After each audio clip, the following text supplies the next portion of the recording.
Nice. Sometimes notice I was approve on his phone. Good morning, guys. Good morning. A long-awaited time. There's such anticipation from a lot of our members, a lot of the people who have joined both the first group and the second group. I'm excited that we're here in our journey. I'm excited that we're showing up, we are delivering, and we are doing it fearlessly. You know, a big part of what we're going to be discussing today is first to give you an update about where we are with our THUDmoney franchise cooperative, the first one, the first group that has launched. We've got a store out there in Glenwood, Benoni, and then the second group, which is Third Co-op 2. We're waiting for updates there as to what's going to happen next. And I think what we want to walk you through, I'm going to introduce my colleague on the screen shortly. Her name is Palisa. She's part of the Barui team. She's responsible for cooperative education, Stokvel, and governance structures, systems, and processes on that side. So let's call it the compliance arm of what we have to do to get things right for all of us to move forward in a particular direction. Palisa is the person that takes us there. You know, Tepo, who's responsible for Stokvel, could not make it today. His wife, in fact, his family is in hospital. So Godspeed to them, hoping that everything works out well and there's not too much drama there. And as well as our sister Batabile, she couldn't make it on screen today. There's some commitments on her side as well. You know, guys, it's a tough season. It's a season of fatigue. It's 2020 after all. COVID has not been nice to all of us, you know, but here we are. We're standing tall. We launched a crowdfunding platform during COVID. We raised 3 million rands, and here we are about to launch the second group as well as the second store. You must give your hand a round of applause. I mean, guys, this is a lot. You know, it's quite an amazing feat to see that when community comes together, so much can happen. And I'm trusting that we're gonna move forward in one direction, having clarity as to what the opportunities are. Let me just introduce Palisa shortly. And don't be afraid to ask questions. You can start shooting questions so that we start fielding them as we go. And we might not answer them immediately, but we're definitely going to answer every question that is being asked. So don't wait for us to prompt you for questions. Just shoot straight and ask them. Palisa, how are you? I'm well. How are you? I'm excited. I'm fatigued. It's been quite a crazy journey. The speed of everything while trying to do things right has been, quite a roller coaster. I think you fully understand So, now yeah. when they say jump off a cliff and build on your way down or die. Yeah, or starting things upside down. So I definitely do. But we have tried our best, and we're nearly there. Palisa, tell me about your lived experience of this entire thing. How has it been for you personally? The real story, not the story. Okay, the one side, it's been a great learning experience in terms of the franchise industry. Oh my goodness. For example, I respect anybody that works in retail restaurants. It's a lot of work. And a lot of learnings also of the franchise system itself from Batabile and what needs to be there and the background work. The background work. It's been hectic. It's a lot. I feel like under normal circumstances to put up a franchise store will take a year at least, and we did in like 3 to 6 months. Mhm. And it's great when it's being put out there, and very little about the background work is said, but it has been very overwhelming.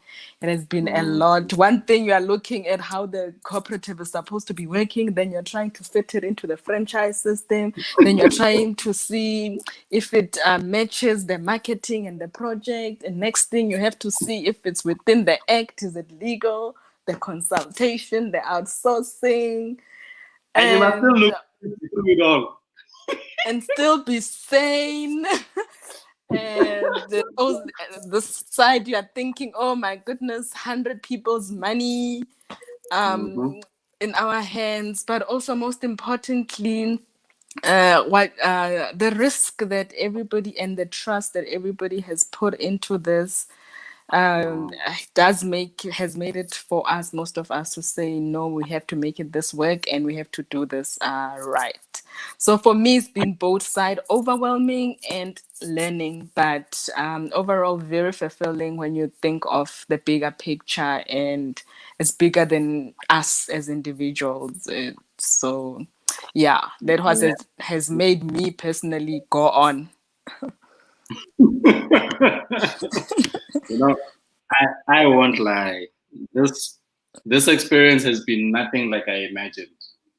I don't know. In my head, it was a whole game plan, very smooth, where you just plug and play because we've got Batabile, she's the franchise expert. You've got Tepo, is the finance. You've got you're busy there with compliance, and then you've got me on marketing. Ah, guys, we've got this. Yeah, lived experience, guys. I promise you, I gained a few more gray hairs in the last 3 months, like so fast. And seeing ourselves here now gives me so much joy. It gives me so much peace because I realize just how much we can do if we bet on ourselves. We don't bet on ourselves enough. We're often doubting ourselves. There's often a saying, in fact, that if you can have the confidence of a mediocre white man, there's so much you can achieve in this world. And what often kills a lot of us is confidence, not the other things. Like we're often thinking it's this, that, and the other, but we just don't have the confidence to back ourselves and to bet on ourselves. And there's a lot to be said for that, because if we can conquer the fears that live within, we're the biggest critics of Black people. It's not white people. White people, you're not gonna see white people online talking a lot of bad about us. Yes, there's minority groups that do funny things, but on average, when you get online and you look at who's talking bad about Black people or Africans, it's Africans themselves. It's us. We bet against ourselves instead of betting on ourselves. And I really want to give our community a round of applause because it just tells me a lot that, wow, we achieved this. Imagine how much more we are going to do together. Imagine what is coming, just purely because we believed that we could do it and we had the audacity to go ahead and do it. And we did it, we delivered. Like that gives me so much excitement, Balisa. Yo. So I would like you, Balisa, just to start off by reminding those people who are watching for the first time. We often take that for granted because we think everybody by now already knows who we are. It's often like a saying that I normally say when we're at the events at FAB, that always introduce yourself by your name and surname and tell people what you do, because it doesn't matter how famous you are, it doesn't matter how much you think people have seen you on TV. There's somebody who's meeting you for the very first time today and saying, what's this all about? Just give us a breakdown between what is the Stokvel movement? What are we trying to do here with Stokvels, and how does that transition into cooperatives? And what's the difference between a Stokvel and a co-op? And why are we choosing this type of vehicle? If you can just give a bit of context and clarity around that so that people are reminded in case they forgot, and those that are hearing about us for the first time, they have an appreciation of where we are going with this thing. All right. So yes, we do take that for granted. Definitely always think, oh, I've been saying this for the 100th time. But you know what I found, Lebo, specifically about Stokvel is the fact that it's not a new model, and we all know what a Stokvel is, but most of us are still stuck into the old way of stockfelling, as per se. When somebody says stockfeller, we either thinking we're going to pay labor today, tomorrow we're going to pay balisa and rotate the money. Or, oh my goodness, that is just not for me. I don't need a grocery stockfell, a lot of things. So it's not a new a new thing. It's always been there. But the great interest is the transition and the direction that stockfells are going into currently, which is more into business, which is more into investments. And that is why specifically why a lot of people are asking now the questions, especially about how can a Stokvel buy a franchise? What is the governance? I can tell you, I get that question at least 5 times a day on Twitter DMs. Because of exactly that, people we're still thinking it only as a social movement or a social initiative rather than a tool to invest or a tool to formalize to be able to acquire assets or businesses. So basically, a stokvel is what we know: people putting resources, financial resources together in this days and age, and then using those financial resources for a common goal. That's the normal stokvel we know. But with our stokvel, we are formalizing the stokvel into a cooperative in order to be able to buy franchises. The reason why we can do it as a stokvel is because a stokvel is not recognized as a legal entity in South Africa, and therefore formalizing it into a cooperative allows us to be recognized as a legal entity, because a cooperative is a juristic person just like a company or a trust, and is able to buy assets or invest in assets, and we using the cooperative model to be able to buy franchises. So basically, why a cooperative is because of the many similarities because of with the stokvel. It's an easier transition to go into to make a stokvel a juristic because of number one, it allows the group economics, which a stokvel does, but now as a juristic person. And most importantly, when we were at concept stage, we saw an advantage of using a cooperative in terms of building a community and an ecosystem of using our own members for services, for suppliers, while we all have equal shares, which is what we can do to create wealth and to be able to put not only our financial resources together, but also our skills and our networks together. It works much better in a cooperative model, and and therefore making cooperative economics more accessible for everyone as a group. So basically, that is the transition between a stokvel and a cooperative. For example, with the group one, we are fully registered. We are juristic cooperative, and that's and we are now able to buy the store. Yes, that's exciting for me, and I want to just show people. Palesa authored this book, guys. Ne? Even those that are watching on Facebook, yeah. Palesa authored a book called Stokvels: How They Can Make Your Money Work for You, right? And on page 134, she talks about stokvels turning into cooperatives. So what she's just explained is in the form of a book. And if you're looking for that book, Hala, we'll definitely plug you. There's opportunities, and the opportunities are hidden in books. We don't often communicate enough. We don't often share enough.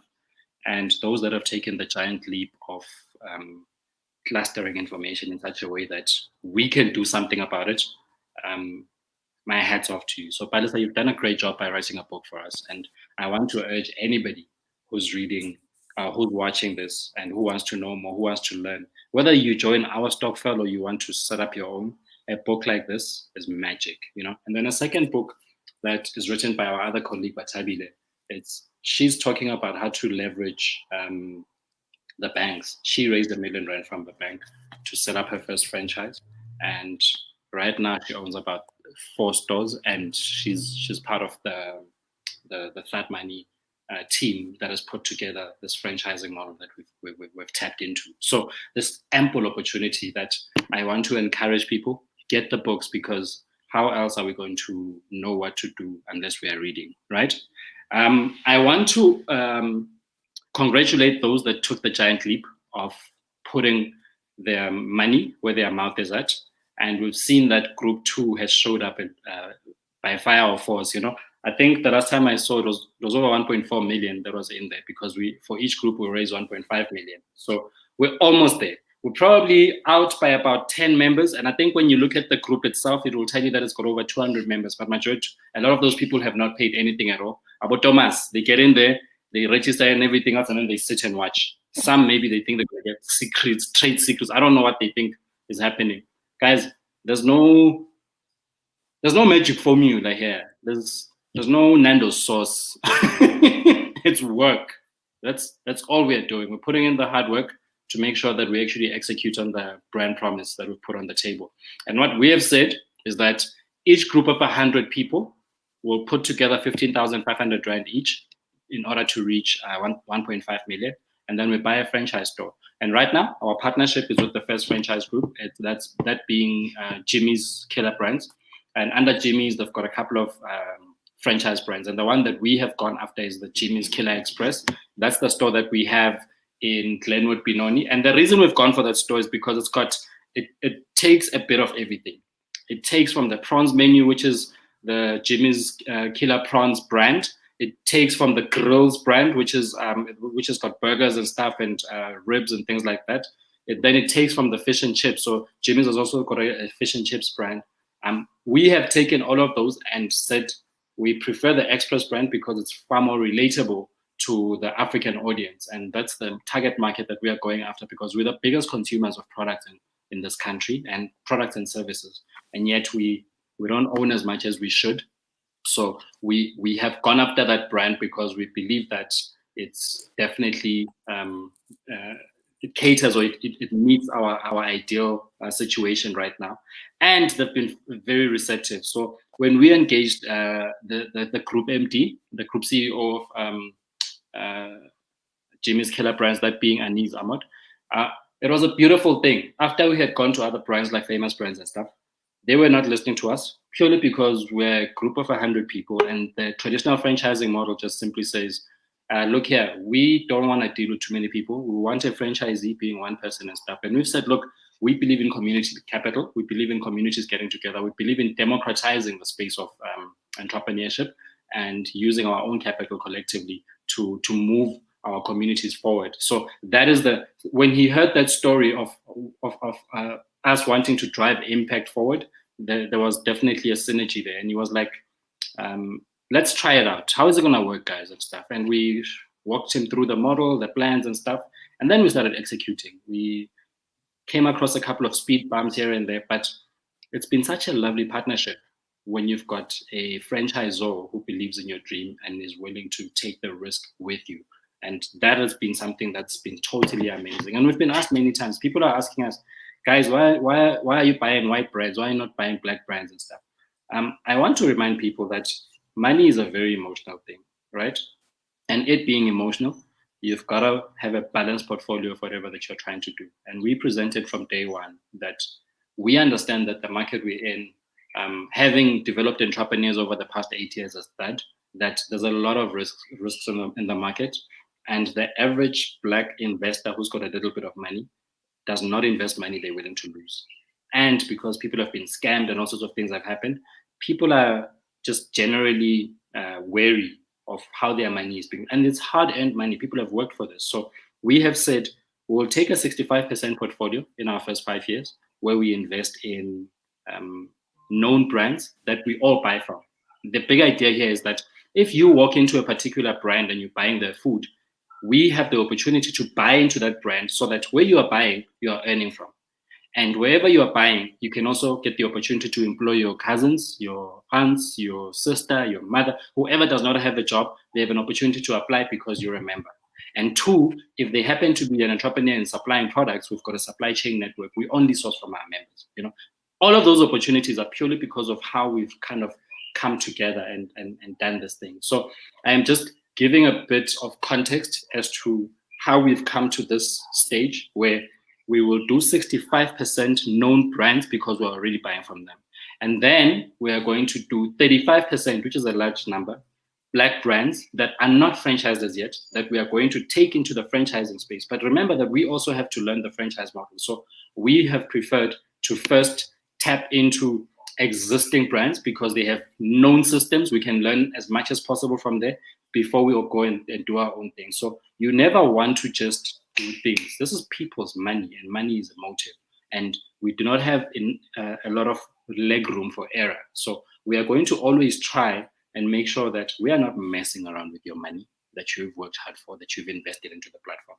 We are first going to try and work with proven systems, and then we are going to tap into innovation and exploration and stuff. But we must always just understand and have enough context, you know. And we've gone for that price point of 1.5 million because it's affordable. I'm seeing Honeybee here, for instance, saying, can we buy a KFC franchise? KFC franchise is about 6 million. There's an article that came out on Business Insider. Just look at the top 6 franchise brands in South Africa. You'll understand that they're right up there. So the saving that you have to do definitely would not have been 15,000 rand, you know. So I want us to understand, like, there's many things we want to do, and it's great, but you first crawl, then you walk, then you run, then you sprint, because you would have been a champion by then. But before we can become Usain Bolt, we first have to crawl, guys. So we want to crawl with a brand that will take care of us. We need a brand that's not going to just take us and dump us. We need people that are going to walk slowly with us, hold our hand when we make errors, not punish us, but encourage us to do the right things, which is what is happening with the Jimmy's brand right now. We've made many errors in the build up to where we are right now, but they've been very lenient. And also they are learning a lot about our space because we are in the space of cooperative economics, you know, and it's something that is not quite often understood in this context, especially in South Africa, because we live in a capitalistic society, right? But cooperative economics says a rising tide lifts all boats. So we want to lift our communities. When we set up one brand or one franchise store with 1.5 million rand, we employ about anything between 9 and 14 people. That's 9 new jobs created. 2, we are employing from our members. So it's a closed economic loop. You can come to me and say, hey, I want to supply you guys with 1, 2, 3. I'll ask you, are you a member of the co-op? If you say no, I'm definitely not going to entertain you. That's how we work. That's why we chose this model, because it allows for inclusion of our members. We are trying to get everybody lifted. And that's why when we put a brand in our community, wherever we are, that community is going to be uplifted. Because imagine, we can't, let's say our store is in Benoni and we are busy trying to buy potatoes from Soweto. Doesn't make sense, right? We must go and set up a store in Soweto and source potatoes locally, because they must come fresh and it must be it mustn't be hard on the supplier and stuff. That is the opportunity, guys. It's so exciting for me because we are covering skills development, we are covering supply chain development, like all the things that we are failing to do with corporate, we are doing it amongst ourselves. And that is the opportunity on the table, you know. Palisa, I know that Tsepo is not around today. Just walk us through the process to formation. My ideal situation is that we're going to send an email out on Monday, and by Friday we've got a formation meeting. And I often say things like this, and people think, we are being important. But I know that's going to happen. But just because we've got a store to buy in January, a store to build, in fact, from ground up. So just walk us through the process for members, those that have joined and those that are about to join with their 15,500, as to what is going to happen next. And it's just purely repeating what we did with Co-op 1. So I would say group 2, it's your turn. It's time to start the process. It is a long process. And so group 2, there is no resting in December. I think we are targeting that we must at least by the 23rd of December done the basic of the application to formalize group 2 into a cooperative. So the first thing that you're gonna need to do is obviously get everybody paying and have the full 1.5. And then after that, everybody's gonna be put into a group, the WhatsApp group. I know you guys are busy with that, and we're gonna start communicating directly with the group members of Group 2 from there, and then we're gonna announce when the formation meeting will be, where we will have a board nomination and all the structures that are needed in order to be able to apply to be a cooperative. So it's going to be quite a busy December for Group 2. With the learnings from Group 1, we are hoping it will be much faster. And now that we've got a list of things that we need to do with Group 2, so we're hoping for a smoother process. And what I like the most about Group 2 is because they actually also have a template of what we have done with Group 1 so far. A lot of information is going to be shared with the Group 2 on privately with them on the group. There's a lot of education, there's a lot of transparency, there's a lot of platform of asking a lot of questions. I know some of the people that are in Group 2 are from Group 1. They already know and they've told others how we do things. So let's just be patient and be willing to be working during this December so that we can buy the store next year. And let's just get the processes out of the way. So basically, yes, formation meeting for Group 2 definitely needs to happen now in December. That is the most important thing, so that we can start the process of applying for registration. Yeah. And Ellen asked, how do you nominate the board of directors? Firstly, you have to be a member already, and the members they are encouraged to put their hand up to volunteer to be board members. And then a short list is made from those that have put their hand up according to the Cooperative Act. We choose them according to those specifications and requirements. And then the shortlisted get voted by the members. And from the members' vote, that is your board. Yeah. For me, the exciting thing about this entire thing is that this is the democratization of entrepreneurship as well as economics in general, where it's led by the people decide, So you must come in ready with your profiles, with your CVs, and put your hand up. And you're going to have to sell yourself to the members, to the 100 members that are in there. And they will vote for you to participate, for you to participate in the board and stuff. And I mean, some people are asking, can I be a silent member and stuff? I'm not sure what that means, but we don't need silent investors, guys. We need people who are going to participate. It's either you are telling your family to come and buy at the store that you own, or you are encouraging, like you must be obsessed, because how else are we going to get our returns unless we are supporting the store, unless we are driving the agenda of making sure that things are working. If, for instance, you've got skills that can contribute to the growth of the cooperative, then you must put your hand up. So I understand that people want to just come in and put money and leave, yes, and there's a lot of people who do that in all of our other initiatives. I mean, we've got the People's Fund, the People's Stokvel, and a lot of people do not contribute with their skills and stuff. They just put in money, and that's okay too. But what I would like to encourage is that if you're coming to join our movement, this is not for passive engagement. Our movement is about moving society forward. South Africa is in trouble. Africa in general is in trouble. And it's purely because we've copied Western models instead of modernizing our own models that work. Stokvel's work, they've been here for a century at least, and we've been saving amongst ourselves. So we know economics. We're just micro in our approach to everything. We're about survival. But having gone out there and learned, and now that we're educated people and we've got digital platforms in order to scale our solutions and stuff, it's time we start modernizing our solutions, guys. And we are modernizing Stokvels into economic engines. So we don't just save our money, we start investing and we start making sure our money is working for us by buying into income generating assets and then appointing people that can actually execute on the mandate. And I just want to explain as well. So there's Barui in the picture. Barui is a group made up of Stokvel, Palengo Holdings, Tefte, as well as THUD. And what that team stands for is the execution of the model. So you're going to get the co-op. The co-op and the board of directors and stuff is responsible for policy making and as well as giving direction of the growth of the co-op and owning the asset. And then Barui, which is us, we manage the assets, we implement with the implementation partner. So we form what you call a MANCO, a management committee that actually executes on them. So we are operational, whereas the board of directors as well as so there's three layers. Maybe let me explain it that way. There's members, and members are shareholders. So we're just giving you a governance process of how things work.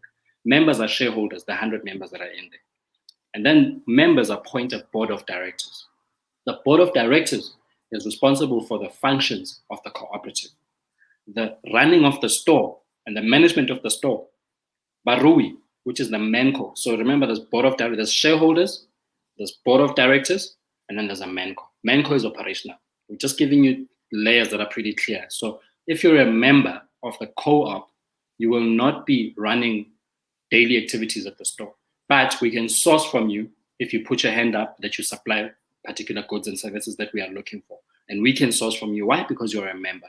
If, for instance, we put out a call to action for jobs, you can recommend your family members to apply for job openings and stuff. So those are the opportunities that exist. And we're just giving you a bit of context. And I hope that you've read the presentation. Some of you just put money in and you never read anything. And then you want to ask me questions on WhatsApp. And then I sound like I'm rude because I'm about processes. If I've given you something, read it. If you don't read it, I get impatient. Why? Because we are all here to build scalable businesses. We must all go and play our cousins, uncles, and everybody. There's a lot of our people that are unemployed. We can't be sitting here being worried about little things. We must all participate actively. So when we say, guys, for instance, there's a couple of spots left, join, or group 3 is going to open up, join, do that. Because we've given you the documentation that gives you the credibility, that gives you the understanding of where we are going. And then furthermore, we've proven it to you. There's a store, a physical store that you can actually go to, get in there, buy food, take a picture, and say, I was here. This is a co-op owned store. So we have proven ourselves. And we are not starting now with THUDmoney franchise Stokvel. Before this, we launched the People's Fund. In the People's Fund, we've done over 160 million rand in revenue. We've enabled over 250 million. In fact, in the next year or so, we'll have crossed 1 billion rand in revenue. And that is a clear direction. It's because we've implemented technology systems and now we're building for scale.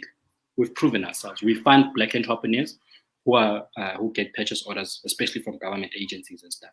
And also we launched the People's Stokvel, which Palisa is the chairperson of. In the People's Stokvel, we're building a bank.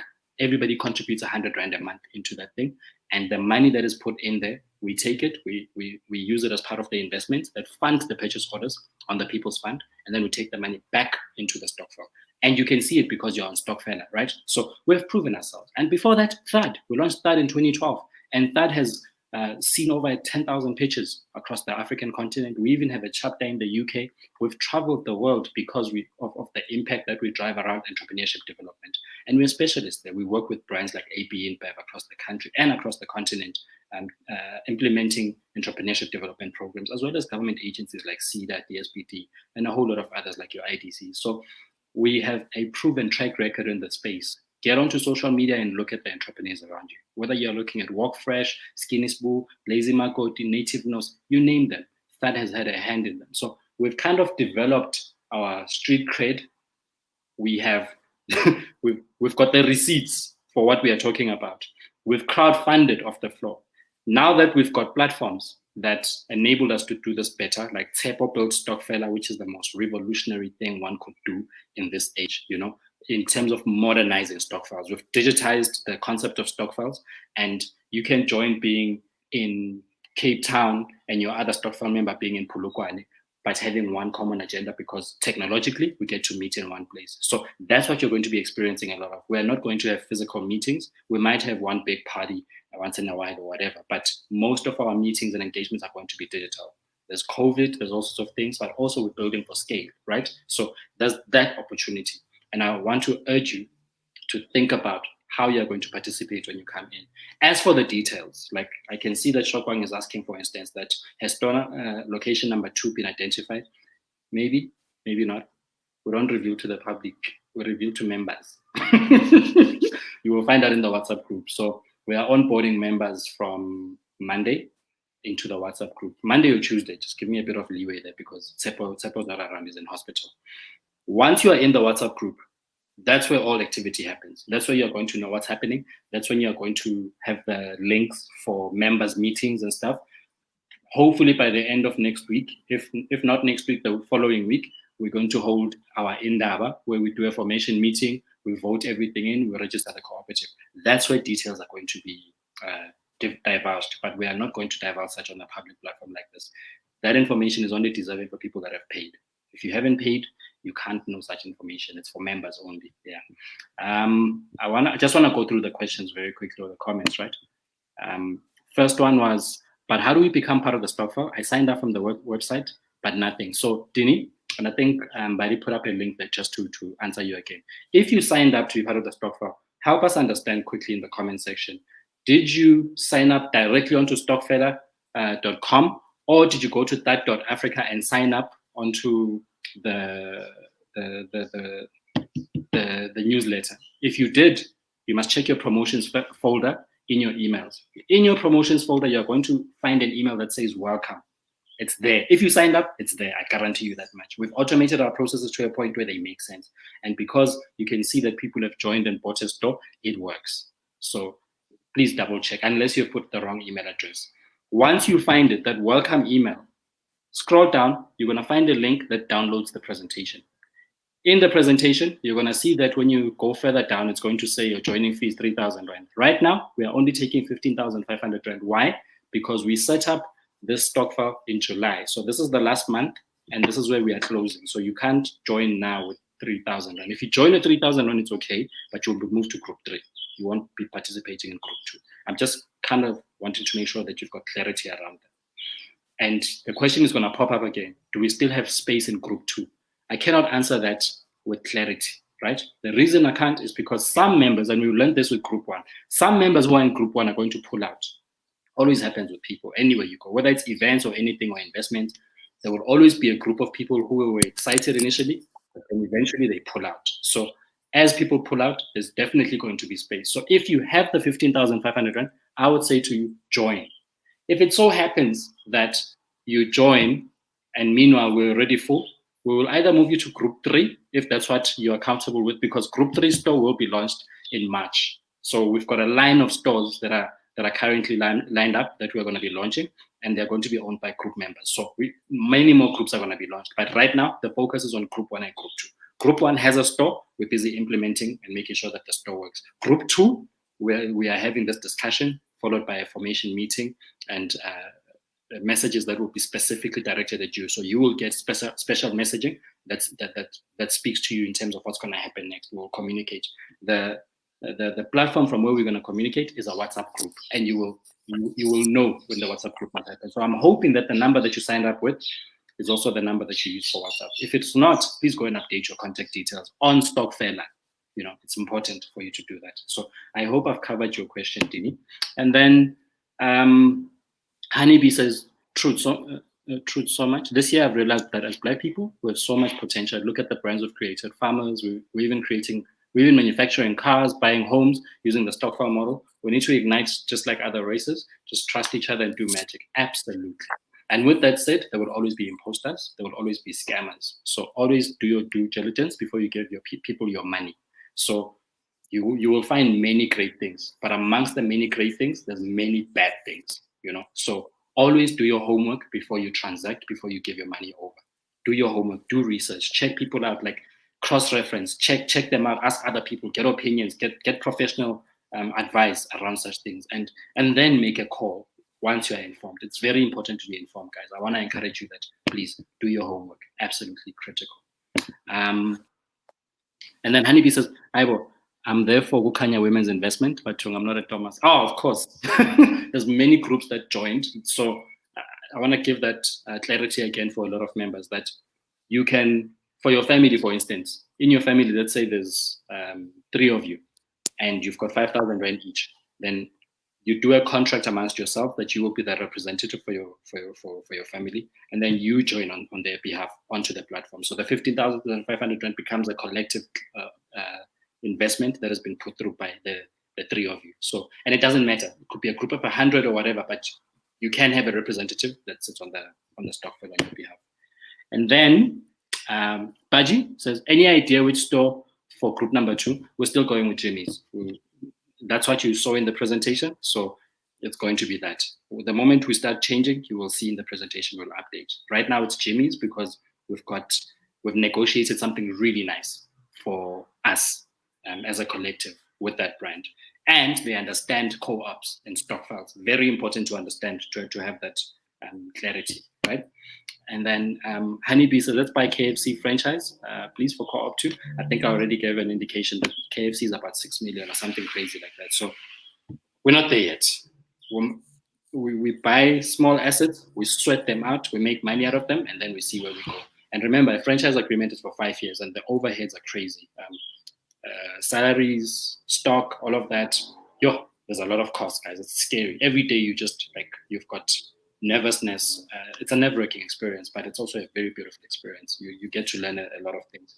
And then Mighty Mabula says, this is a very good strategy. It's time to combine resources on franchises and participate in the mainstream economy as Africans. I like it. Absolutely, I agree. I mean, if you go online and you look at other economic structures, I would encourage you, look up OVK, look up BKB. These are, a lot of them are in the Afrikaans space. They own entire value chains. They're in farming, but if you want to buy a car, you buy from one of their members. They've got a garage. If you want to buy gas, a member in the co-op owns a gas thingy. So the entire value chain is owned by members, and that closed structure works very well. That's what we are building. We are looking at what works in other spaces, and not just in South Africa, but globally. And we're saying we are borrowing the concepts that work, and then we're modernizing what we know works within our African communities. I mean, we're very smart as Africans, so we're going to be implementing that. And then also, sorry, Slebogo, also the well-known brands that have started as cooperatives, your banks, ABSA. What's that grand funeral parlor that Black people like using a lot? The green one, the green and white one. It's a popular Afrikaans one, but it's consumed by Black people. It's a funeral, Old Mutual. Also started as a cooperative. So we do have a lot of cooperative models, foundations, or it's just that we know them now because they're big brands. They didn't do like that, but there is power in cooperative models because of the group economics that are involved and everything happening around that. But yes, you are right. Afrikaans people have done it very well, and that is why they will always own certain aspects of the economy. Absolutely, I love that. And then Shokwang says, even Padis, just to feed off your point, the Cooperative Bank of Kenya, that's the largest co-op bank in Kenya. It's even listed on the Kenyan exchange. So you have an indication that we can actually go on to list our companies or our co-ops on the JSE once we've capitalized properly. So opportunities are endless, guys, in terms of where we can go with what we are doing. I'm excited so much. Shokwang says, exciting times indeed. I'm blown away. Halala says, yes, the presentation is quite insightful. Thanks, guys. We appreciate that, Halala. Ms. Buitumelo, this is some good stuff. Local economic development in a realistic model. I want in, absolutely. We were also obsessed with, let's make it realistic, guys. As for how do you nominate the board of directors by Ellen, we've answered that, Ellen, that it will be voted in by members. You will see as soon as we close the group and we start engaging internally, you're going to start seeing the process unravel. And we're very fortunate that we learned quite a bit with group 1. So we are going to improve on what we do with group 2, because now we've got insights as to what works better. The Township Hustler, this is next level. What a time to be alive. You guys are a blessing to SA. We thank you, bro. Thank you so much. We appreciate that. Shokwan says, and we're ready for group 2. You've been ready, girl, for a while. I'm excited that you're a part of this. Zoto says, can you be a silent member? Yes, you can, but preferably not. We want Black people to participate actively because we need your skills. You've got things you know that we do not know that you can share with us that can benefit the group collectively. So please, if you can contribute something, be more than active to do something about it. Puluko says, which store is Group 2 buying into? Jimmy's Killer Express. We've explained. We haven't disclosed the location as yet. We can't do that up until we do the formation meeting. Lungi Ngam says, what sort of franchise is Group 2 buying into? As explained, Jimmy's Killer Express. Please download the presentation and go through it. We've already covered all of those questions in there. Very, very important for you to just, like, I would really appreciate if you go through that. It helps us a lot. Where am I at? Oh, okay, there you go. Next is, we want to learn. User says, yes, fry us, where are your prawns? Yay! Nugama chips. Upalisa bega nugama chips izolo, guys, at the store. Like, Yay! makeup. I got an interesting question here. Somebody private messaged me. How can 100 people own one store? How is that possible? Say that again. How can 100 people own one store? How is that possible? Please explain. Okay, that's easy. Think about how can any company on the JSE be owned by millions of people? They buy shares. Yeah, I think they wanted to asking from a Stokvel side. So it's not the Stokvel that owns the store. It's the cooperative, which is you'll be a member of. So a cooperative is a juristic person, just like a company that is able to buy any asset. So we're buying the store via the cooperative. With the cooperative, that's how the 100 people get to own a store. And yes, definitely the JSC example is a good one. We just 100 with one store. Bidverse is billions with one company in the JSE. So it's the same. It's the same thing, and you still can be all thousands of you investing in one company and still get decent returns. We're just doing it ourselves as unlisted. Yeah, hope that answers and the question. Very important to also note that we're the only one that democratizes this. Everybody's an equal shareholder. There's no big Makulu boss who owns more than all of us who tells us what to do. We are all equal, and therefore all decisions are made based on votes, which is very important for the democratization of economics. That's what we believe in. Community capital must be enjoyed by all equally, and we are trying to drive it through community economics. Very, very important. And okay. Oh, sorry. Can I just put this one on your list? I don't know why they're putting me privately. Please put your questions here. What is the governance process involved in this? We know there's a lot of scamming where a lot of people are involved in terms of money. Balisa, please educate me. Okay. I can take that one quickly. So what is great with us formalizing into a cooperative is that we are strictly following the Cooperatives Act 2005. Everything that we are doing, our constitution is based on the Cooperatives Act. It's been legally verified. We are following that process. That is the governing process that we are following. Everything is to the T in terms of governance. It is one thing that I personally want to prove that it can be done via a group is that if the governing processes are in place, we are able to do things as a group because you need to put professionals and outsource things like your legal consultation, the professionals involved in the model. So our thing is to the T when it comes to our governance, because everything we check against the cooperative model, because at the end of the day we are a cooperative first before we are investors. So even the principles we are applying in terms of sourcing suppliers and services within, that is actually a cooperative principle. So when it comes to following the governance structures and the shareholding, how we conduct our meetings, how decisions are made, it's quite clear because we are regulated and we are registered and we need to comply to the act, and that's exactly what we are doing. Yeah, and I love that, Balisa. Furthermore, just to add from a governance point of view, we have a very solid structure in place. Members are shareholders. The members appoint a board of directors that manage the affairs of the co-op, and then the board of directors appoints a manco. And in this case, the manco is Barui. That's a closed loop-in agreement because Barui owns the IP for this concept that we've put together. But even then, we can't tell the co-op what to do. It's always owned by the members, and there's a service level agreement that gets put in place for how things work. So when you understand that, something as simple as just because you're a shareholder, you can't walk into a store and tell employees what to do. Shareholders don't run a company. Directors do.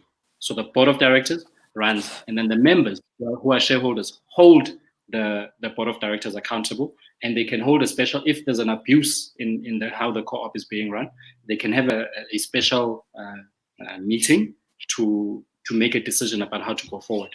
So there's systems and processes to be followed, just like any other company. It's another form of a company. So we must follow through with the systems and processes that are aligned to that.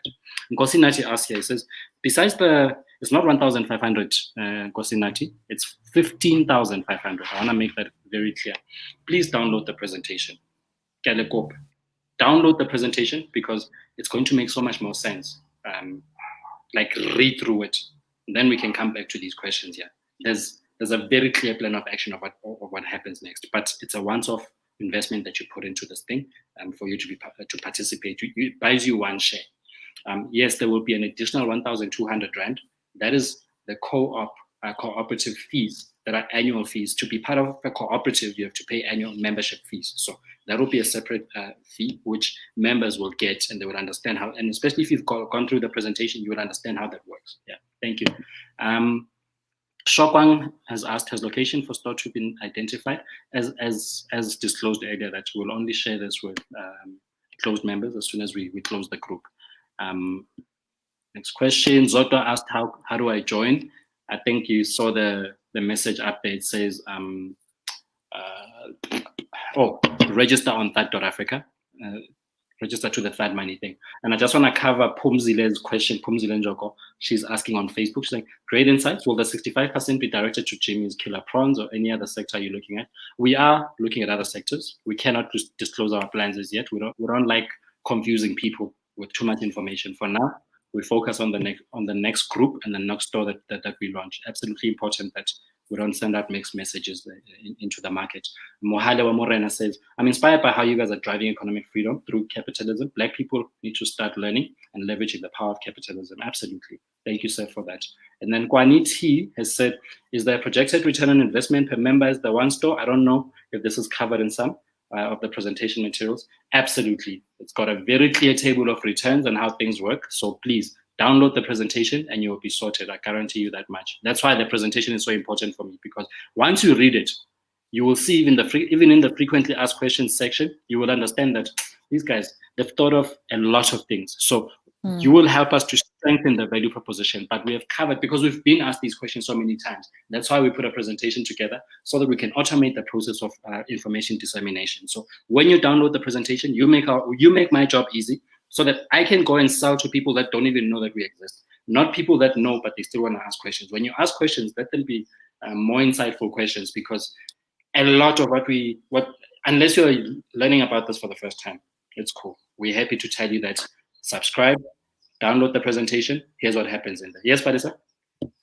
Also on the returns, I think it's very important to understand as a member that those are projected returns that are based on how the other stores in Jimmy have been based. So we can't put a certain percentage that this is how much you are going to get percentage as your return, because it also depends on how the store is going to make. Is the store doing a great profit? Is it really so it's also up to us in terms of getting people to buying in our stores in order to be able to have a reasonable returns. So it's not a cut set type of investment where we'll say you'll get 50% return. It depends on how the store will be happening. It's very important to understand that, because a lot of people, when they put their money into things, they expect to say 30% return, and that's where all the regulation comes in now. So in our case, luckily, we can explain it in saying it will depend on how the store makes, and whether it's a profit or a loss. And just like any other business, there is a risk, and you need to be able to know that as a member. Yes, yes, absolutely. There's an important question that came up on the screen. Honey Bee saying, are there plans to go bigger in the future? We invest in other opportunities like property development, etc. In my years of business, I'm 40 years old today. And one of my big brothers is Andile Khumalo. Andile Khumalo often says to me, don't go wide, go deep. So we believe in focus. We believe in intensifying our focus in places that we can conquer. So think about the Afrikaners, right? Whether it's OVK or BKB, they are farmers, first and foremost.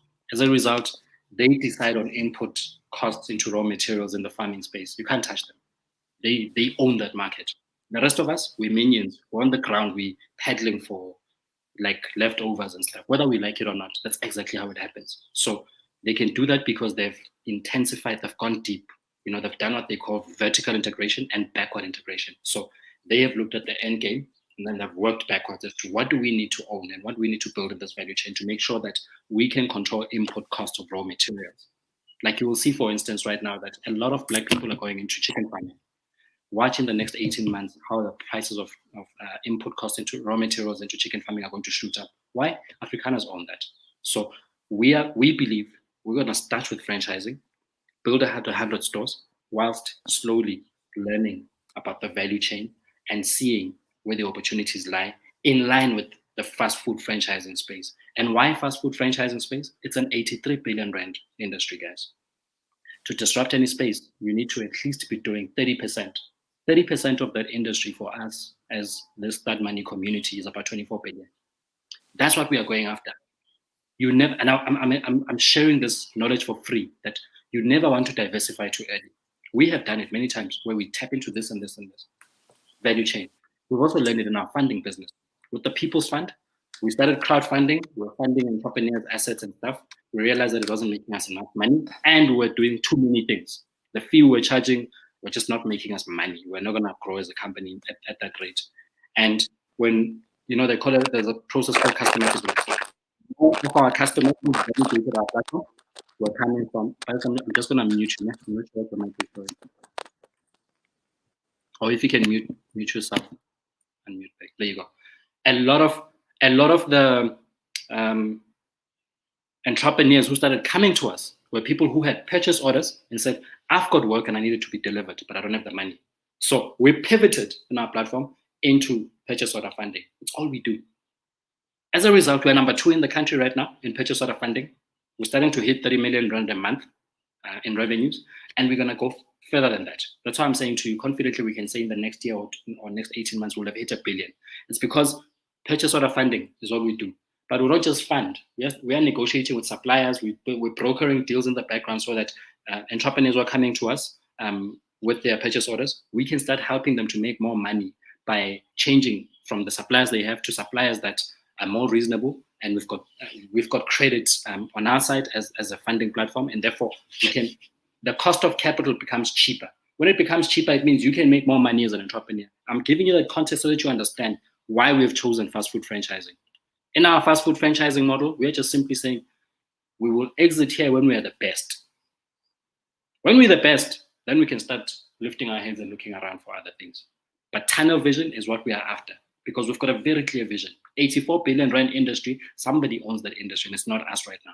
But by the time we're done, it will be us. 100 stores in 5 years, we're going to do it. And that is the focus. We are not going to be distracted. Many people have come with other ideas as to do this, do that. Nope, we're going to focus here. But in our network, for instance, in the chicken farming space, you've got Abomo Topi, you've got Abo Ellen, there's many other entrepreneurs who are busy, who are running co-ops and Stokvels that are focusing on that space. And we are going to help them to strengthen their value proposition if they need our inputs into that. In the property space, you've got Slindile, who's running Sakisizo Property Stokvel, doing amazing things. In fact, Slindile was one of the people that helped us to set up THUDmoney in terms of information and stuff. So we've got people in different spaces, but our space is fast food franchising.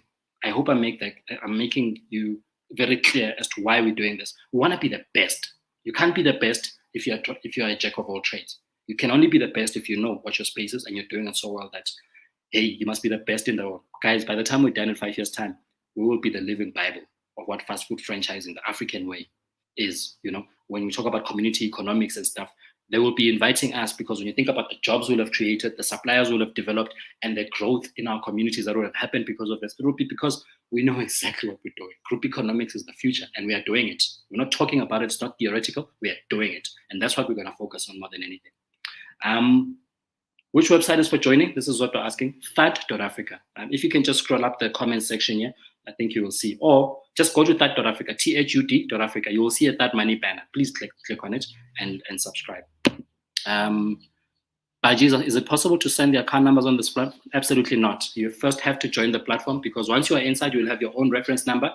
You will have your own details. So read the presentation because it gives you exactly the steps and process of what you need to do next. Thank you so much, Baji. Appreciate that.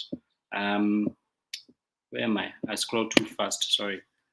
Is it possible to increase our joining fee as group 2 so that we can buy KFC? Not group 2, Lungi. Not anytime soon. You must make it affordable for Black Africans to participate meaningfully in the economy, and we're going to do it. On Facebook here, Mashudu says, you're doing phenomenal work. Thank you, Mash. You're also doing amazing work, man. I appreciate you so much. Mpo says, do you mean Avbob? Great initiative. Okay, I'm just trying to go through the comments fast so that I can get to the questions, guys. Chobide says, I'm excited. I can't wait. We're also excited, Chobide. We're hoping your skills will come on board. Zoto's asking again, where do you find the presentation? THUD.Africa.